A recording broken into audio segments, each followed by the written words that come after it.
Henry, I dragged you down here because, believe it or not, you are trending right now. What the hell is trending? It means there are a lot of discussions about you on the internet right now. Mostly negative. Watch yourself, old fool. I watch myself.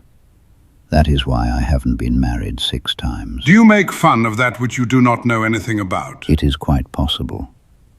I teach history to dumb teenagers, so I understand suffering more than any other king. Then ask your question. Did you ever love Anne Boleyn? Or did you simply want the one woman who refused to be easily controlled? You begin with an accusation. No. I begin with a pattern. The maps are stained in older red. Behind the marble something bled. A mountain moved by iron hands to build a house of shifting sands. I hear the pulse beneath the crown. A king is just a man looked down. We map the hunger, trace the ghost of those who won the most. My name is Michael, and you are inside the minds of history. Conversations with the minds that shaped history. At this time, we will not just be wondering what... It was the royal fart. History truly is a burden. As I was saying, we will not just be wondering what happened between Henry VIII and Anne Boleyn. We all know the story. A king wanted a woman. A queen lost her head. A church was changed forever. Very normal marriage trouble, apparently, if your relationship comes with soldiers and legal documents. But here we ask the question underneath the facts. Was it love? Was it politics? Or was it a king's fear of losing control over the future? A king must govern his realm. We will talk about it later. First, I want to begin with a simple question. When Anne walked into your life, you were married. To Catherine of Aragon, yes. Did you love Catherine? I respected her. Those aren't the same thing. For poets, love is a luxury. But kings must have heirs. So Anne was an heir. Anne was no common woman. She possessed wit, fire, and a stubborn will. At court, most ladies knew when to bend the knee. Anne did not. And for that, I desired her. And you liked that? First, kings get bored with obedience too easily. Until refusal becomes inconvenient. Until refusal threatens order. Order. Or your pride. A king's pride is not private. If I am weakened, England is weakened. If I am mocked, England is mocked. If my marriage fails, my dynasty trembles.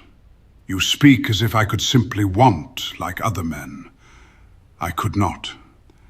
My desires had consequences. The trouble with your desires, Henry, is that they came with armies. Before we continue, I should probably say this before I forget. If you enjoy conversations with the minds that shaped history, subscribe to the channel. It helps me make more of these, and maybe one day escape my tragic little history classroom, where students stare at me like I personally invented homework. So you want them to obey you? I want them to subscribe. There is a difference. Is there?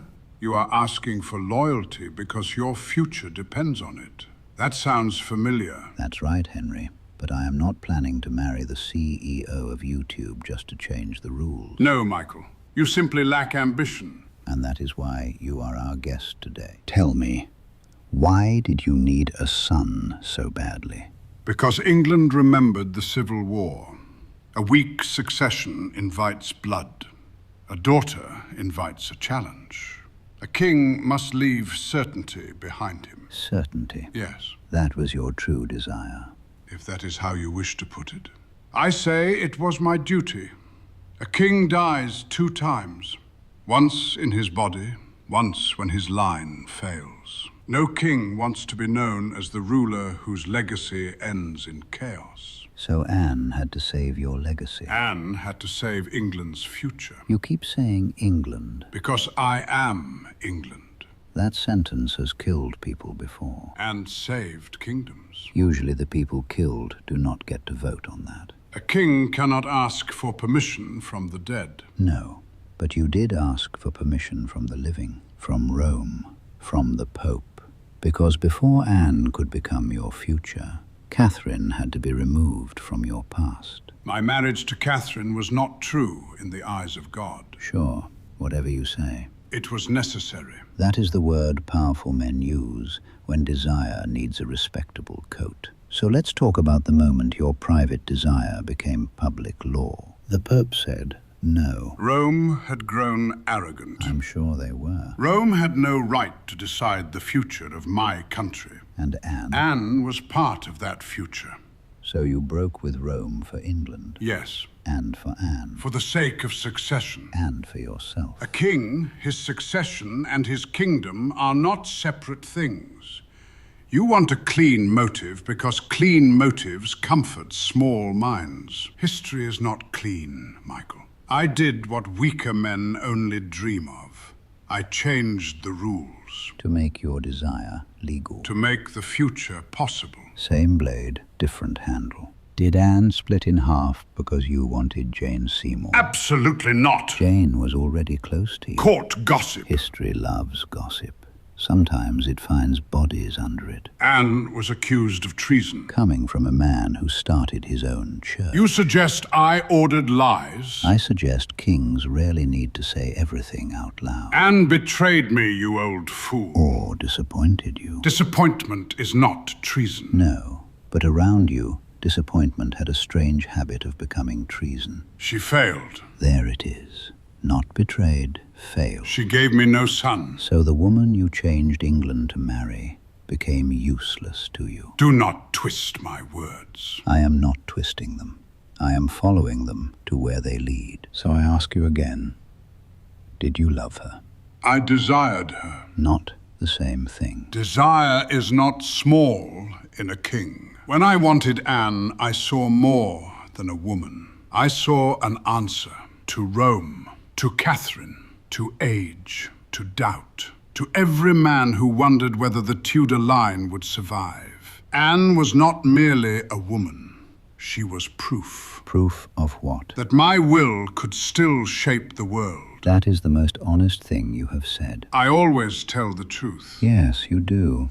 You did not just want Anne. You wanted proof that reality would obey you. Reality obeys power. For a while, then it sends historians.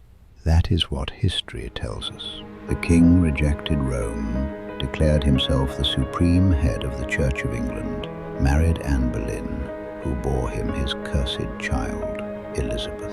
But no heir. 3 years later, Anne was put in prison, accused and executed. Henry would marry Jane Seymour shortly after. 6 wives altogether.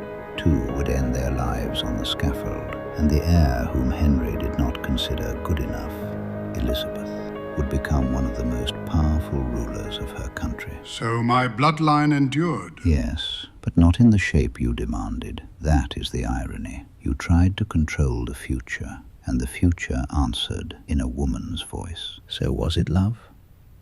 Maybe in the beginning. Was it politics? Of course. But beneath both was something darker. Henry VIII could not tolerate uncertainty. He wanted marriage to obey him. He wanted the church to obey him. He wanted women, law, faith, and history to bend around his fear. And when Anne could no longer protect him from that fear, he called her dangerous. That is what power often does. It names its disappointments as threats. You judge me from a comfortable age. No, Henry. I judge you from a human one, because the lesson is not only about kings. People still do this. They call control love. They call fear duty. They call desire destiny. And if they have enough power, someone else pays the price. You think yourself clever, old man, but you know nothing of crowns, bloodlines, or thrones. You cannot think as kings think. Your mind is fit for sheep, not for power. Oh, Henry, you are such a drama queen. Or should I say, drama king. Pure entertainment, actually. With your marriage history, I could probably make 5 more episodes out of the other wives alone. I'm Michael. This was Minds of History. Conversations with the minds that shaped history. Remember, history tells us what happened. The mind tells us why.